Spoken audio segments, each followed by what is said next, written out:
In this video, I want to show you how to restore your missing layer panel or your browser panel. For example, let's assume you are working and your layer panel or your browser panel is mistakenly closed or is not showing at all. Let me close it and demonstrate it. If I close this and also close the browser panel, so here the browser panel and the layer panel are missing from the view. If you want to restore it, it's quite simple.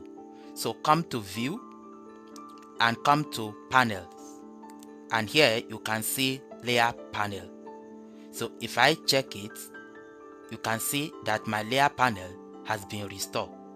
Similarly, to restore the browser panel, come back to view and come to panels, then click on browser panel. You can see that my browser panel has been restored. Alternatively, another way to restore it is to come to this blank space, right click it, and here you can see the browser panel, you can see the layers panel, and all other panel you might want to enable, they are here. So this is how to quickly fix the issue of layer panels or browser panels mixing in QGIS. Thank you for watching.